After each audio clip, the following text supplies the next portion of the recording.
Hi అండి, ఎలా ఉన్నారు అందరూ? నేనైతే చాలా బాగున్నాను. మీలో ఎవరైనా కొత్తగా మన ఛానల్స్ చూస్తుంటే సబ్స్క్రైబ్ చేసుకోండి.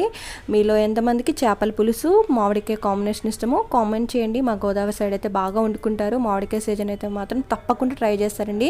సో మీరు కూడా ట్రై చేయండి, చాలా బాగుంటుంది. చేప ముక్కల్లో పసుపు, ఉప్పు, కారం, అలాగే కొద్దిగా అల్లం వెల్లుల్లి పేస్ట్ వేసుకుని కలుపుకోవాలండి. దీంట్లో ఆయిల్ వేసుకోవాలి. చాలామంది ఆయిల్లో ఆనియన్స్ అవి ఫ్రై చేసుకుంటారు. మా సైడ్ అయితే ఇలాగే వండుకుంటామండి. చాలా బాగుంటుంది, ఎటువంటి నీచు వాసన కూడా రాదు. సో ఒకసారి ఇలా ట్రై చేయండి. చింతపండు నానబెట్టుకోవాలన్నమాట. ఈ నానబెట్టుకున్న చింతపండు అలాగే పచ్చిమిర్చి ఇలా పొడుగ్గా కట్ చేసుకోవాలండి. సో మీకు బెండకాయ ఉంటే బెండకాయ కూడా అలాగే పొడుగ్గా కట్ చేసుకుని వేసుకోండి. మేము బెండకాయ కూడా వేసుకున్నాము.